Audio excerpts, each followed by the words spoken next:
Welcome back. I'm Gary Parr. And yes, silence for Christine. Christine not with us this week. I'll explain in a minute. But first, bring our guest in. Now, I didn't think this was possible, but I have found the first person on the planet who has 36-hour days to her life. We have Kathleen Littleton. Hi, Kathleen. Hi, Gary. Thanks for having me on. Yep. Cross Stitch Antiques. Now, what we have here, she's a lawyer, has a master's in theological studies, runs a business with her husband, has a store, does reproduction sampler design and reproduction, and is raising 14 kids. Yeah, you got me tired. Yeah, that doesn't happen in 24 hours. That's how I know it's 36. See? Unless you're organized, which I try to be. Oh, so. Man, you have to be or you'll get buried. And I don't do all those things at the same time. Yeah. But yeah, I'm happy to be with you tonight. I appreciate you having me on and excited to talk about, samplers. Well, we're glad to have you. And I got to explain about Christine. We're recording on the 21st. And on the 20th, Tuesday the 20th, so by the time this airs, everything will be okay. But on Tuesday the 20th, Christine was in a significant car accident. She got rear-ended by a distracted driver in a Ford F-150 who did not slow down at all. And she has a little Fiat, or had a little Fiat. She doesn't anymore. And she got bounced off of a couple of cars and banged up pretty good and has a concussion. And recorded last night, but was not herself. And we hoped that today things would be better, but they actually aren't.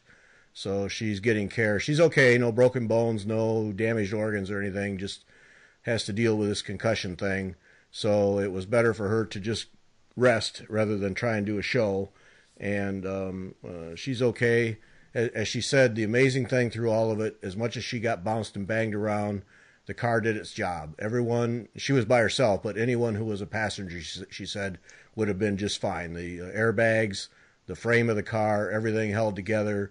Everything on the outside of the car got just beat to pieces, but the core of the car held together. So she's fine. She walked away from it, but this concussion is just, you can't mess around with those. So, yeah. Just really sorry to hear that, and pray that Christine soon is back to her happy, healthy self, and praise God she wasn't hurt worse. So yeah, it's scary stuff when that happens. That is really scary. So yep. So yes, and I would say to everyone, if prayer is part of your life, some for Christine would really help. Just frightening stuff. So she's not with us tonight, but by the time this airs, I'm confident that she'll be back on her feet and doing things. All right, Kathleen, I got to learn. There's too much to learn here. Let's start at the very beginning. Okay. So before I had the children. Yeah, that would be before. That would be the beginning, before you had the children. Okay. Well, do you want to know about why I started stitching in the first place? No. I really want to know how it is that you end up with a law degree and a master's in theological studies. It's a long story, my whole life story, but yeah, things evolved over time. And actually, my husband and I have written some books as well as part of our ministry. And one of our first books is called Better by the Dozen Plus Two, which is a spin-off on the Cheaper by the Dozen movie, because having 14 kids isn't really cheaper, but it is better, having a large family than not if you're able. So we do have 14 living children, and they didn't all happen at one time.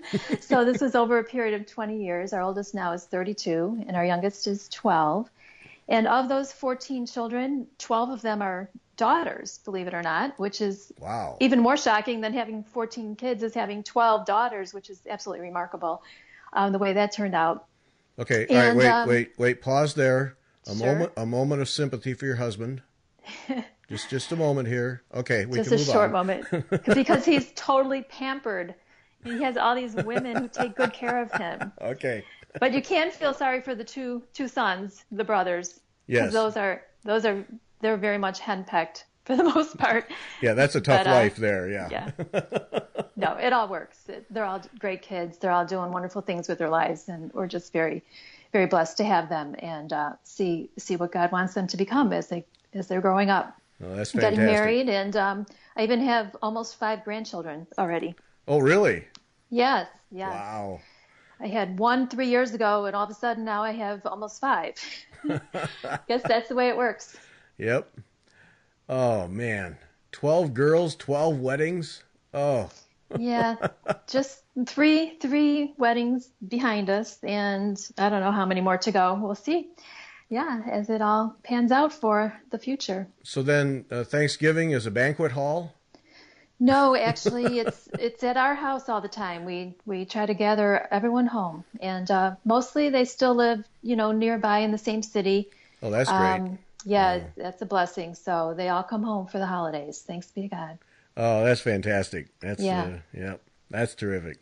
Now that Thanksgiving is my my favorite holiday. I mean, I'm as Christian as the day is long, and direct handbells at our church and the whole bit. But Thanksgiving is my favorite holiday because it's family gathering without any trappings. Mm-hmm. It's just everybody gets together and says thanks, and I just really like that holiday, and the thought of that many people, that family that size getting together, that's pretty neat stuff. Yeah. It is. It's incredible. Like, we have to keep moving into different rooms, and actually this past Thanksgiving we did it in the foyer of our house because we couldn't fit the table in the dining room, so we expanded into the foyer this year. Imagine that. Yeah. Good for you. All right, so then how do you work stitching into all of this? I mean, I don't even know how you work it in.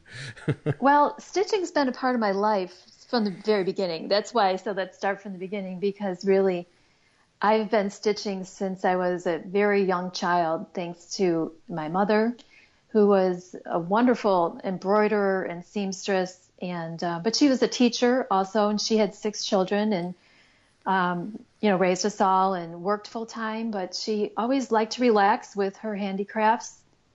And also from my grandmother, who taught me how to do granny square crochets, which is something I still do, making baby Afghans for all those new grandchildren I have. But yeah, it's been part of my life, so it's not something I would ever give up. I've never left it, and I can't imagine leaving it now unless I lose my eyesight or something terrible happens, because I get so much out of it, not just in terms of my own relaxation, but the creative outlet that it is for me is just something I find a lot of peace and joy doing. Yeah, I was going to say, I bet raising kids and going to school, that it really gave you a nice escape then. It does. And I know from a lot of women that who are professionals in the workplace that they feel the same way. They like to come back home to their needlework and just put the day behind them and let their mind escape. And I've heard people mention it being like getting into a zone, like when something works well with you, when you're working with your hands or listening to music or playing an instrument, you find yourself in a zone where everything's just kind of clicking and at peace, and your mind is relaxed and you're just really enjoying yourself. And that's how I feel when I'm creating samplers or stitching or just even looking at samplers. So it's an amazing addiction. Yeah, it really is. And pass this on to any of the daughters? Oh yeah, definitely. Good. They all know how to cross stitch. Some like it more than others. They all know how to do it though. So hopefully when they get more time in their lives, or as they grow up a little bit, they'll find it as a nice pastime as well. But they're all pretty crafty. Some do knitting, some do crocheting, and others just, don't have the time yet for it in their lives. But it's there when they want it. Yeah, I think that's really the great thing about this, is if it's instilled in young people, kids or young teenagers or whenever, whether they pick it up and use it as ongoing, it's there, and later on, like you said, when there's a little time, I got to believe a lot of them will pick it up and realize that either brings back good memories and or gives them that escape. And it's just those kinds of skills to me. skills, talents, exposure to that kind of thing are just a real plus, because you just never know when somebody will pick it up at just the right moment in their life, and it gives them that escape, that enjoyment, or that distraction that they need. And right, yeah, exactly. Yeah. I've even taught my little my first grandchild, who's only 3 now. That's what I gave her for Christmas. I gave her her first cross stitch kit. There Believe we go. it or not. And she loves it because she would watch me doing my samplers and try to help me put the needle through the fabric, and she always wanted to like pull it through for me or pull it out the top. So I got her own first cross stitch kit. Excellent. And she's doing it. It's great. Excellent. Well, we were talking just a couple 3 weeks ago about samplers and these young girls, 7, 8, 9, 10 years old, and how these days it just really wouldn't enter your mind to hand a needle and thread to a young person like that, of that age, and have them do stitching. But then that's what was done, and there's really no reason it can't be done today, and by little kids, and a good thing for them to learn. I mean, it's for these little girls, it was a way to learn numbers and alphabet, and obviously some balance and organization and color coordination, and no reason to not do it today. I mean, they're not going to hurt anything, that's for sure. So, right, exactly. Yeah. And it'll also feed their mental skills and let them use their imaginations, which tends to be more lacking these days with all the technology we have available to all of us and the young people now, kids using their iPhones at very young ages. So, I mean, the more I can get books and needles into my children's hands, and not literally, I feel that's a challenge that I'd like to overcome, is the technological world today. And again, my children are avid readers, and that's another passion of mine, is reading. And I'm very happy to say that we try to limit the technology when our kids are still minors, and try to expose them to good, healthy habits and the things that are beautiful in life, culture and nature and just enjoyment of each other, and not just technology. Yeah. I've had a conversation here and there with people seeing a trend where the young people are starting to move away from the technology, that they're kind of over staring at screens, and they do it all day if they're working or if they're students, and on their phones all the time, and that they're looking for another kind of thing, and needlework is one of them, where they can, and something actually comes out of it. Yeah, that's great. Instead that's of a string of to text. You get something to show for your effort. And I think that's so important. I think people need to realize that they've been productive in their lives, and it's important to me to be productive, and I'm not an overachiever. Like I said, my life just evolved. It sounds like I'm trying to balance 10 different plates over my head at the same time, but truly I'm not doing all those things right now at the same moment. But it is important to me to make good use of the time I have here on earth, and to be productive with my life. And that's what I feel like sampler making and stitching does, even as gifts for other people, expressing your love and your creativity by giving and making a handmade item for someone that you love, or just making a sampler that becomes an heirloom that's passed down through your family. And I still have the Afghans that my grandmother made for me, and just a lot of needlework and linens that have come down through my family, which, I'm kind of an old-fashioned vintage lover, and I appreciate those things. And I hope that my children will appreciate the things that I have done for them and leave for them, because these things can last forever. And like you said, a text is fleeting, and things you see on the internet are fleeting, but what we have tangibly around us in terms of samplers and the history of them is something very meaningful. Yep. Now, you talk about Afghans. I have 2 Afghans that my grandmother made. She made one for me and one for my brother, and he didn't want it, so I have it. Aww. But she crocheted, she sewed and crocheted, and made an Afghan for me, shades of blue. And I asked her to make, because typically Afghans I never feel are long enough. They're not long enough to wrap around your feet and wrap around your neck. You know what I mean?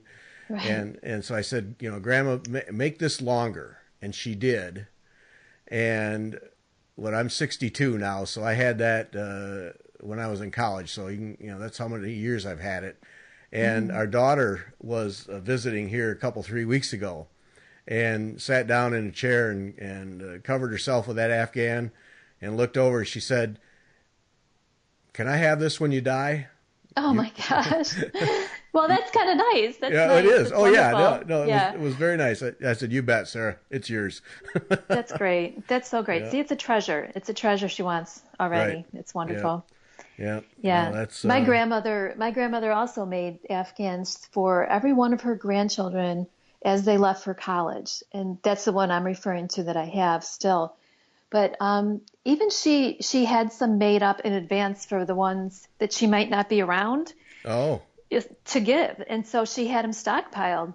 And she passed away, and she not a single grandchild missed out on getting one of her Granny Square Afghans, which is amazing. Oh, that's great. Such a treasure. Yeah, and that's just it. They exactly that, and that blue Afghan has been with us, with me, and then when Margaret and I got married, and it's been a feature. And as we're recording right now, Margaret's sitting downstairs watching TV with that blue Afghan. That's great.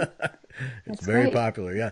So tell me about, we just got to learn about you. We'll get to the reproduction samplers in a minute. Tell me about what you and your husband do with this Forming Faithful Families organization. Sure. So about 10 years ago, 2007, 2006, my husband and I decided to write a book. And it was more like we were in the car going on a trip, and we were with the kids in the back seats, as a station wagon. And we started reminiscing about all these fun things that we did together as a family, and little fun sayings we had. And one of the older kids was like, "Mom and Dad, you should write a book." And so we just started outlining various chapters, how we came to have such a large family. We're very Catholic. I'll say that I'm 100% Irish Catholic. How we came to fully live our Catholic faith, meaning as well being open to life, and then just lessons we learned along the way. The book is subtitled "Philosophy and Anecdotes from a Family of 16." So not that there's a whole bunch of other families of 16 that wanted to read our book out there, but more like how this all came to be. So I started out as a working woman, a career woman, newly married. I was working downtown Chicago as a lawyer. I do have a law degree, and working a couple of years down Chicago Loop Law Firm, and how that evolved to having 14 children is part of that story, and just all the beautiful things that God has blessed us with along the way. So that's how that came about, and one thing led to another. People started asking us to do some speaking engagements in churches and things like that. And we ended up developing a whole series which airs on television, and also a DVD series that we published. And my husband has a radio show which airs. So we do a lot of speaking engagements and writing and ministry to help other families who want to stay close to their faith while raising their children in sometimes an unchristian world, helping them keep their values and to stay close and keep what's really important in mind as you raise your children. That's kind of what the ministry is all about. Oh, that's great. That's great. Mm-hmm. Yeah. Thank you. Have to explore that some more. That's I just feel that part of when you say a sometimes unchristian world, in many ways, I think the church and church life, which once was the center of most communities, is no longer that, and that it leads to other things. So this kind of approach, right? Yeah, right. Families really need to witness to other families to give them the support they need, because especially in today's world, when the church or the parish or the neighborhood isn't what it was like in the 1950s and 1960s when people knew each other. I mean, people really feel more alone today even with all the advances in technology and everything available to us socially and scientifically. So we need to help each other. You know, that's another thing we've learned along the way. We wrote a sequel to that book, and my husband wrote a third book because back in the year 2009, he was diagnosed with leukemia, and our youngest child was only 3 years old. And we had a really difficult time. We've had a lot of crosses in our lives, like with his illness and, you know, being sick for like 5 years and just getting through that whole process. He needed a bone marrow stem cell transplant to save his life. We wrote a second book about that journey, and we realized that people are out there just waiting to help you, and how hard it is sometimes to accept help from other people. So that's another reason why we started the ministry, is to help people, because people are struggling either with illness or just raising their children or with financial difficulties, to help other people realize that we're a community, we're the body of Christ. We need to be there for each other. Even total strangers came to our aid. So that's part of what we are trying to give back with our ministry, is a means of just being hope and encouragement to others. Well, that's terrific. All right. Applause for that. Yes. Thank you. Thank you. Yeah, I intentionally did not look into that in preparation, because I just wanted to hear from you firsthand what that was about. And that's great. And that does tie into one thing I do want to start talking about a little bit, with the fact that my husband was in the hospital for like a couple of years. And it seemed like, anyway, to me, I did have my stitching with me as he was getting his chemotherapy and having his transplant.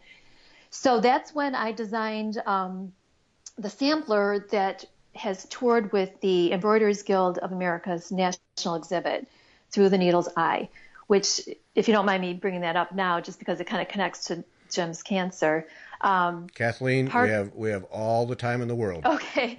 The reason why I want to mention that is because I think one of the reasons it got chosen was because part of the description I had to submit with my entry was, you know, tell us a little bit about your experience making the sampler. So I did say, you know, this sampler, which is beautiful in color, you know, full of brightness and joy and symbolism of life, was made while I was watching my husband in, you know, a cancer ward undergo chemotherapy over a period of 2 years.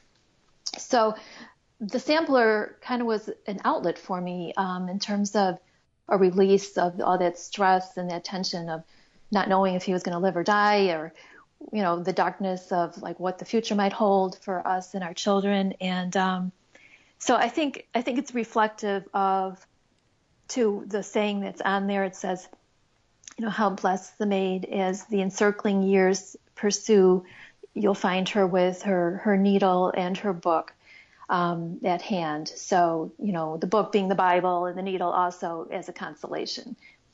So it speaks to me, and it speaks to the time that we went through, and thanks be to God that's far behind us now. Yeah. I would imagine if we made a list of everyone for whom stitching got them through a family member illness or, you know, accident or any number of things that involved extended medical care, I bet we would have a really long list of people who, without their stitching, would have just absolutely gone over the edge. Yeah. Yes, I agree with you. That's just the way it is. It's wonderful. Yeah. Wonderful outlet. Yeah. Yeah. Oh, that's neat. So let's just talk about that. So this, with the EGA, because this is their 60th year now, their Diamond Jubilee, I think they're calling it. So you submitted this Blessed is the Maid sampler to them, and just as how does that happen? What was it, a competition, or what did they do? No, well, first of all, I submitted it as a total fluke, you know, like this is crazy, but I'm going to do it. Because I had just heard about the EGA. Well, I had heard about the EGA all my life, but I just joined a local chapter of the EGA soon around that time when I submitted my entry. So I was just looking at their website, you know, just as a brand new member to the EGA and found that they were accepting submissions, but the deadline was a week away. So, like I said, it was a fluke. I was, they had requirements that the sampler be original in design and stitched between this time frame of 2012, which I did complete it in that year. So seriously, I sent it along as a fluke. I didn't know what I was doing. And I was more shocked than anybody else when they said, yeah, you're in. Your sampler, send it to this location in Colorado or something. And I'm like, you want me to send my sampler, the thing I poured my heart out into, to some state and not see it again for 3 years? But yeah, that was kind of hard parting with it. And really, when I found out that I was accepted, I was like, I don't really know if I want to do this. Yeah. I don't know if I want to give my sampler away, and I was worried that I might not get it back or it might be damaged and kind of mundane things like that. But all the especially something that has that history, that personal history for you, to just ship that off to some stranger. Yeah, I'd flinch. Yeah. Yes, I did flinch. And then as the time ticked away, and I was like, oh, what the heck, if this gives pleasure to somebody else who sees it, that's what it's meant to do. I'm not going to be selfish with my sampler. So then it went off, and I never actually saw the exhibit because, my husband was still sick, and obviously I was a busy lady back at home. But, and I don't think it came to the Chicago area where I'm from, but I did see pictures, and I have the catalog from the exhibit. So that's a nice keepsake. Now, did I understand it toured for 3 years? Yes, it did. And there's another. So I was in the 20th exhibit, and now the 21st exhibit is traveling. So there's another 3-year exhibit that just started in 2018 that goes through 2021. Oh, it's called neat. The same thing, Through the Needle's Eye. Yeah, but it's a whole new group of, and it's not just cross stitch, it's all kinds of textiles and beautiful, beautiful creations. Oh, yeah. That's neat. And you got the sampler back in good condition and all I did. as well. I did. I got it back right in the nick of time to show it last year in Nashville, which was unbelievable. I got it like a week before my first Nashville market last year, so I was able to bring it along. You win. Excellent. Yes. So how is it that you you learn your stitching as a little girl? How is it that you find yourself focused on samplers and reproduction samplers, but you design your own? And you kind of work that sampler thing on all sides. How is it that that's where you end up focusing your stitching efforts?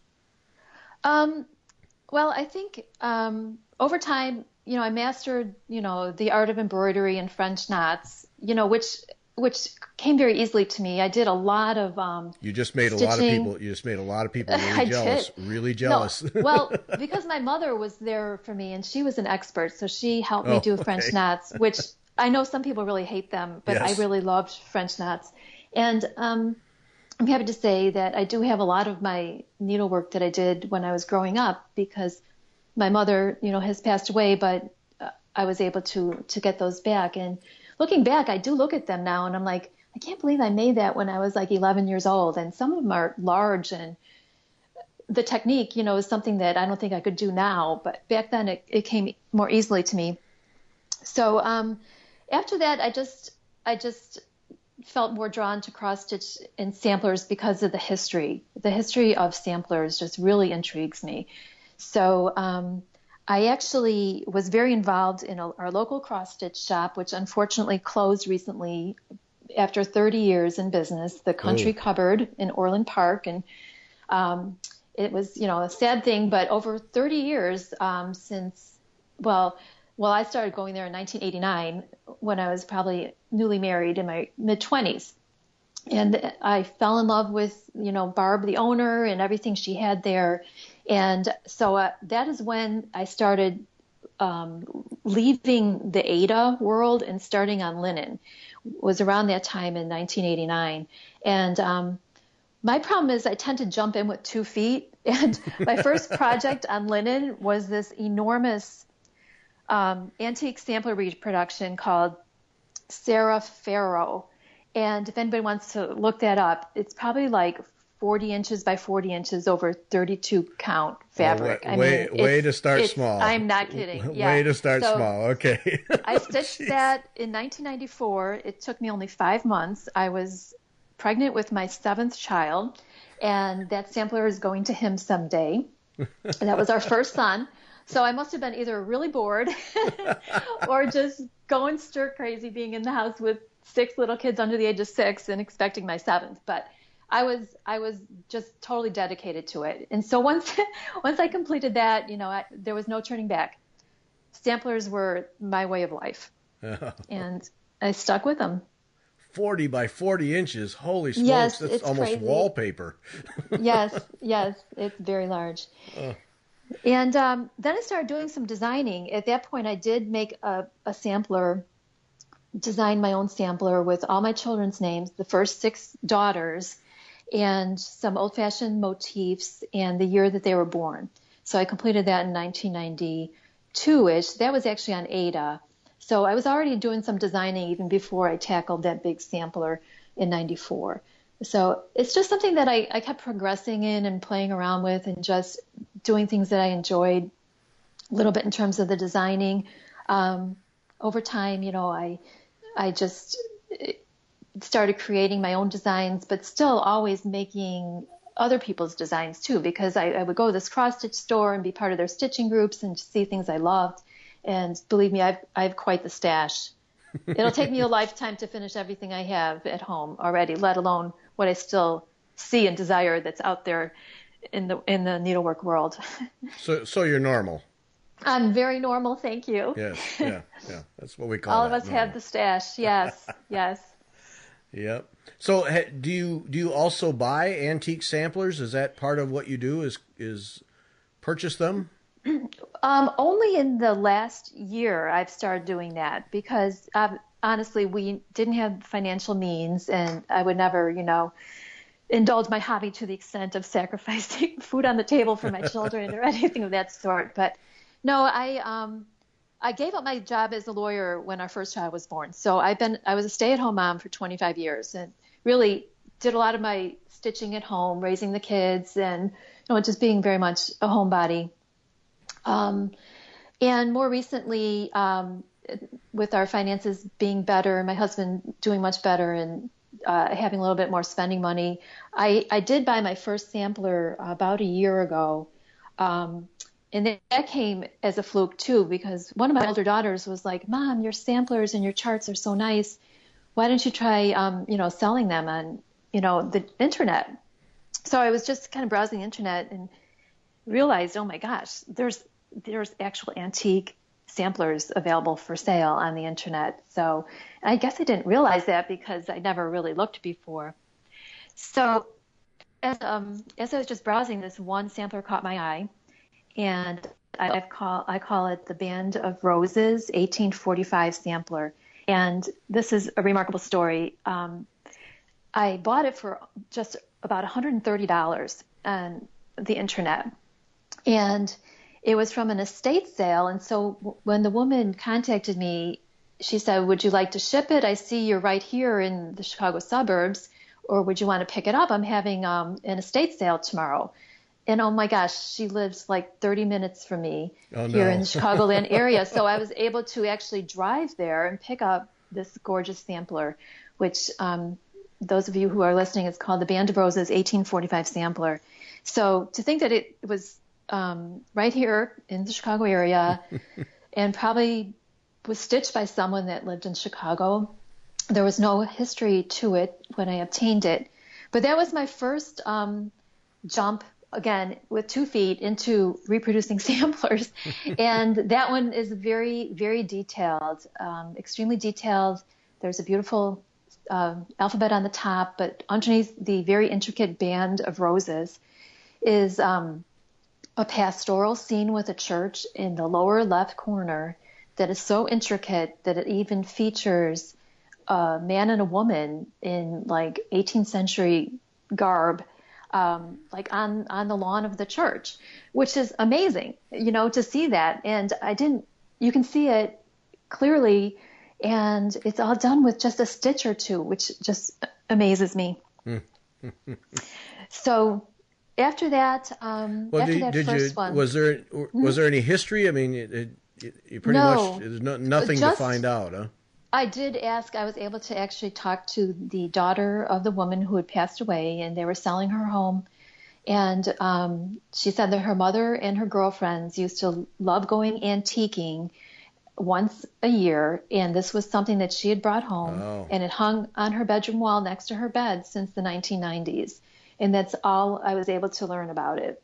oh, wow. Yeah. So So, what's that like? What's that like? What do you go through when you buy your first sampler? Does it just something that you have and you just look at for a while, or did you intentionally plan to no, reproduce it? yes, exactly. I bought it because I loved it. I mean, it just speaks to me. The colors are so vibrant and it's just beautiful.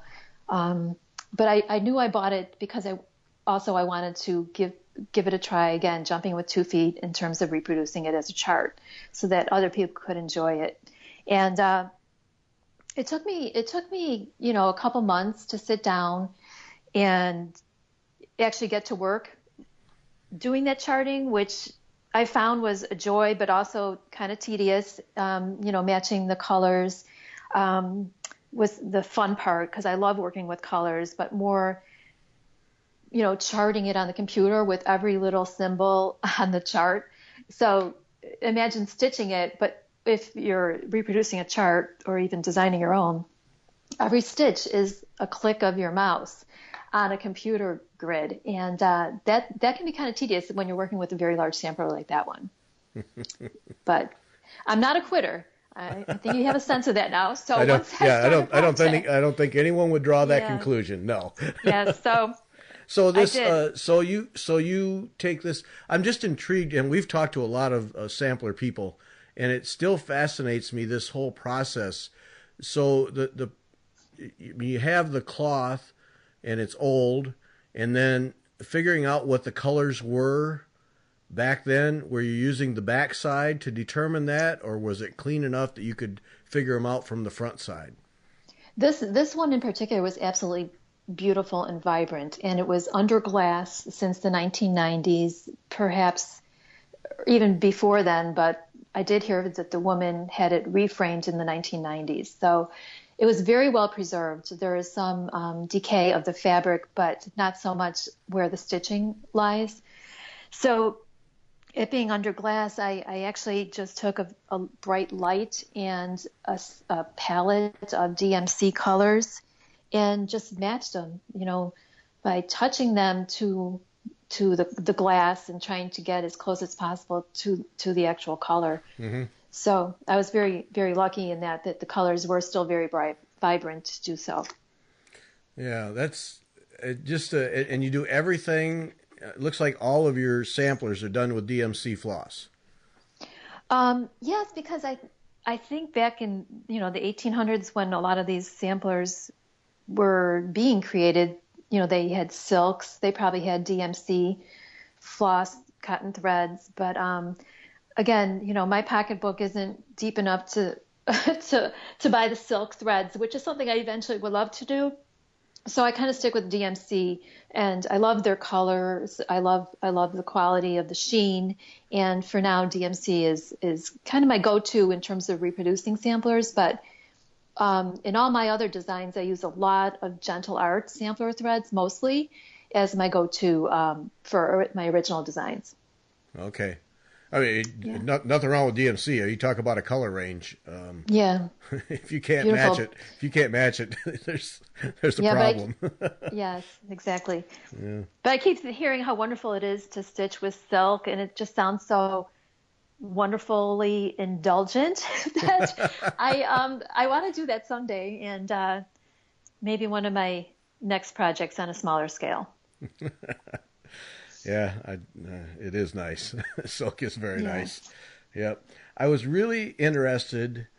You have this one on your website, sampler fragment, 1834, and it Yes. looks like this beat up piece of cloth. And tell me about that one. What did you do? Yeah. What's the story behind that? That's really interesting segue because that's actually the second reproduction sampler So that one I obtained. So I introduced the Band of Roses sampler at the Needlework Market in 2017.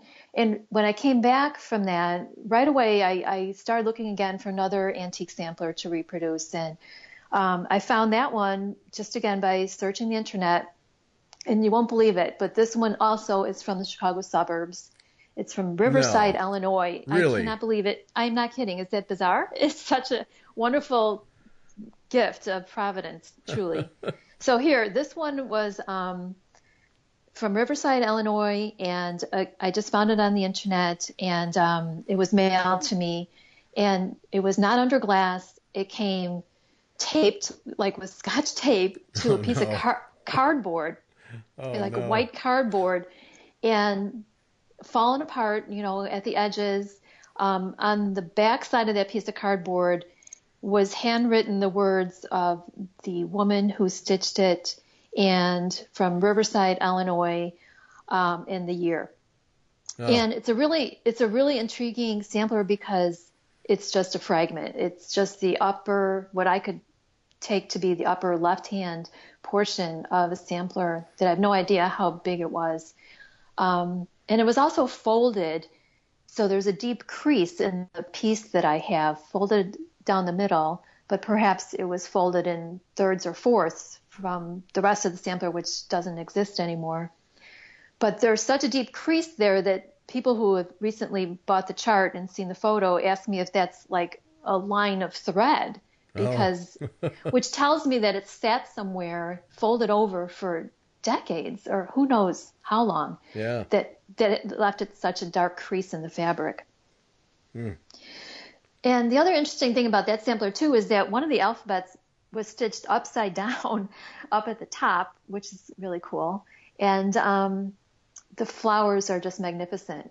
Again, the fabric's falling apart, but the vibrancy of the colors is very, very much alive. Very, very pretty yellows and blues. And I'm very partial to flowers. So if there's a sampler that has flowers or roses, I got my eye on it. Yeah, fabric's falling apart. Tape to cardboard. That'll do it. Yes. Pretty much do Yes. it. Yep. Enough acid in that cardboard to eat anything. Yeah. Yeah. So then the other part, when I look at what you offer in terms of your samplers, you explain to me the two levels you have, the Headmistress Sampler Series, and what's the other one? Sure, and the Schoolgirl Sampler Series. Yes. So over time, I was just playing around with my own designs. I started designing way before I started my little cross-stitch antiques business. I mean, I was designing just for myself or designing things as gifts. I wanted to, just enjoy that aspect of my own creativity, was to create something that I thought of from my head and work it out on paper and work it out. This was even before I used a computer. I would design things on paper or actually design them as I stitched them and then try to, put it onto paper with ink and pen. It sounds kind of funny now, but it's the way I did it. And looking back over the years, like some of my charts date back to like 1992 and a lot of them were just things that I did for my family or things that moved me using pieces of motifs from antique samplers, verses. I was a literature major. The word, literary word speaks to me in my heart. I love the verses on antique samplers. So I started incorporating some of those and using, motifs and symbols and just putting together with my own color scheme that appealed to me over the years. And that became, some of them were more simple, and those were the schoolgirl samplers, simple enough for a young girl to stitch. And then the more complicated ones, intricate ones, were the Headmistress sampler ones. And that's just my own little series that I made up.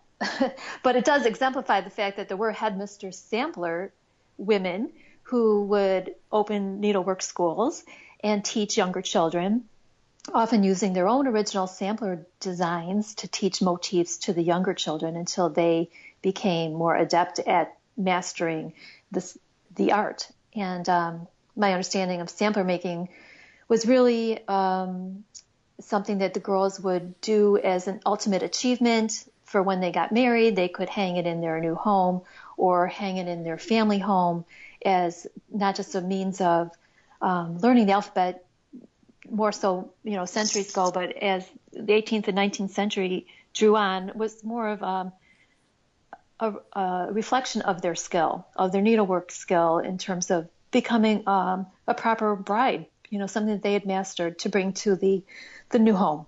Yeah. Well, and the verses, I have to say, I got sucked into your website just reading the verses, because you really have a nice verse. Just about every one of them has some kind of a nice verse to it. And the editor in me who wants to read everything had to read all the verses. Yeah. And then too, being, having such a large family, a large number of my samplers are family samplers. Like I have a family record sampler, which I designed in the 90s. It's, my husband and I in a house in the year we were born. And then on either side is all of our children. There's 7 children on one side and 7 on the other. That sampler just kept growing and growing and growing until I realized I wasn't going to have any more children. Then I stopped stitching it and put it in a frame. But it all balanced out with the 14 children, 7 on one side and 7 on the other. So, and then too, like a family tree sampler, because I'm proud of my family and I love my family. So, family record, family birth sampler, those are all the things that I kind of like to share with others too, because most people do love their families. And it's a great way to record, births and those joyful occasions of giving a gift that's meaningful. That's neat. Neat stuff. All right, now I got to know, number one, I got to know when you're stitching at home, what's your stitching space like? And then we have to know about the store. Because we have the Family Hearth General Store. And we have to know about that because you did a little video on your new FlossTube channel and talked about people coming in and stitching during the day in the store. And, of course, it's one of those stores where you could look around for days, it looks like. And, right, it is. And never get bored. And then you have candy. So yes, you got to have the candy. Well, so, my stitching space, I do a lot of my stitching at the general store. And that all came about us obtaining the Family Hearth General Store. Again, I'm sure you've heard, when God closes a door, he opens a window.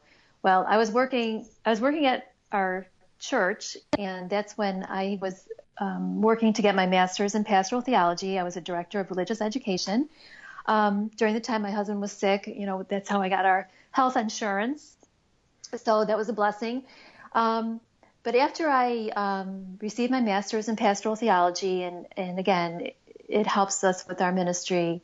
I'm able to help women. I see women and give them some spiritual direction.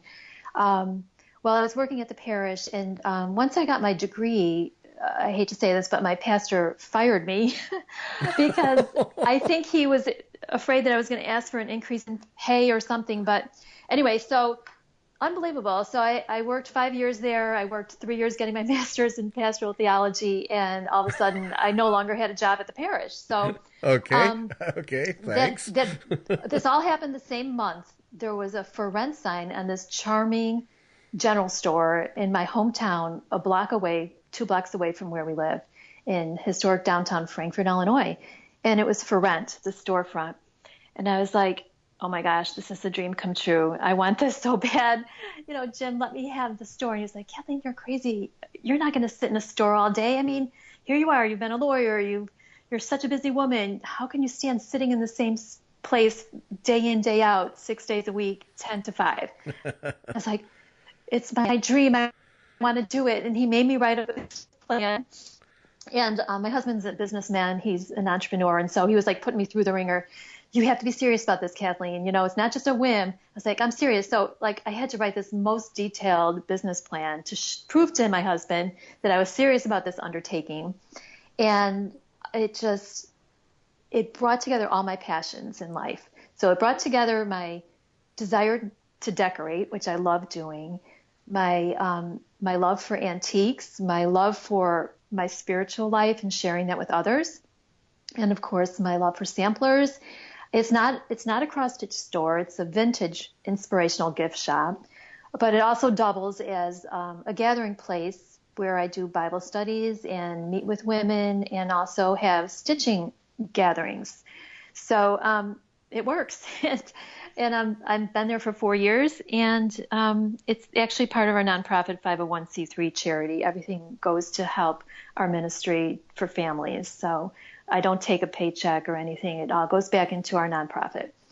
So it's a great place to stitch, though. I sit up in front when the sun's there, and people come in and they get a little taste of old-fashioned traditions, old-fashioned candy, ice cream, pop, beautiful antiques, inspirational things to hang in their home. So that's kind of what I'm all about, old-fashioned vintage traditions of the home. So, and that's our byline. It honors home, faith, and family life. And what a great place to sit and stitch and create new designs. Well, from the video, it sure looks like a warm, relaxing place to visit. That's for sure. Yeah. Sure is. And candy. You have candy. Yes, there's been candy in that store for decades. So it's always been an old general store since the 1870s. So there's quite a tradition here in town. Everyone was like, don't get rid of the candy. Whoever opens this new retail space, you better keep the candy. So I was very blessed to have a lot of the old fixtures still there. And it has a beautiful old pine floor that's original. And it's just a wonderful little space. Yeah, it looks to be in beautiful shape. Did you have to do a lot of rehab work on it? No, I did nothing. I Oh. I don't own the building, and so I just rent the retail space. And the landlord did, though. He had the floors re-cleaned. They were black with age, and I could not believe it when he gave me the key after 2 weeks of cleaning the floor, and I walked in and saw these gleaming pine floors. Yeah. I mean, I get down on my hands and knees and wash that floor every week because I just love it. I just want to keep it the way it should be, glowing like that. It's beautiful. Just from the little video there, it's beautiful. I got to get down there. You're probably 2 hours from me, so I got to get to visit you. Yeah. Well, Frankfort's a great place. We have a lot of festivals. It's a great little community. Do all kinds of. We have the largest craft show in the Midwest. It's rated in the top 5 every year. We have artisans from all over the United States that come. It's Labor Day weekend. It's something not to miss. And there's all kinds of fests all throughout the summer months. And just a great place to come and enjoy. But if you can't get there, I do have a website, not to plug my store, but it's familyhearthgeneralstore.com. People can visit and see the store online and see what we have to offer. And what day is Stitching Day? Stitching Day we're rotating right now. I just do it once a month on Wednesdays, the 4th Wednesday of the month from 10 to 12 Central Time. Come and join us because it's a lot of the ladies from the cross-stitch store, the Country Cupboard in Orland, now that closed. The ladies are such good friends, they were looking for another place to stitch. So sometimes they go to the library, other people's homes, and once a month they come to my store, which is great. Yeah, 30 years of a store, that's going to build a community of stitchers. And yes, yeah, they're not going to go away easily. No. That's right. So what's next for the cross stitch? You got new samplers coming up? Yes, as a matter of fact, I have 3 new releases since Nashville, which sounds like I've been busy lately, but they were in the works before Nashville. I have 2 more antique sampler reproductions, and one is called Suffer Little Children. I don't have a date on this one. It was not dated by the stitcher, but again, a lot of my passion is the spiritual aspect of sampler making. These old verses from the Bible or from Proverbs. Some of my newer designs incorporate, the worthy woman of Proverbs onto them, and also those 2, the new ones I have just released in Nashville called Happy the Woman and She Seeks Wool, are spin-offs of the antique fragment we were talking about earlier. So I incorporated some of those alphabets from the antique sampler fragment and some newer borders and florals. So if you like that look of the antique sampler fragment, you can try either one of those, She Seeks Wool, or the newer one, Happy the Woman. And the upcoming ones that are just going to be released shortly, I'm also with a national distributor, Hoffman. They will have my charts as well. You can get them directly from me. So Suffer Little Children is one of them. And then the second new antique reproduction is called Three Red Pots, 1841.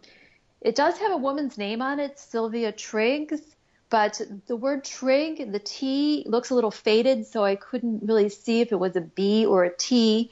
So not to mess up her last name, I decided just to call it Three Red Pots because it has these three really beautiful red pots. And so that's oh, that's where you got the name. Wow. Yeah, it does. Yes. So those are the first two of my new releases, and the last one is a birth sampler, and it's for my newest grandchild, which is Evelyn Grace. This one is called Learn Little Maid, but you can also stitch it as Learn Little Man, M-A-N, if you're having a grandson or a boy baby. And that also incorporates a very lengthy, beautiful antique verse on that sampler. And those will be ready in less than 2 weeks out on the market. Sounds like you're getting up ahead of steam here with the reproductions and with the new creations. I'm trying to just keep it balanced, though, because I have to stop myself from going on the internet to look at antique samplers.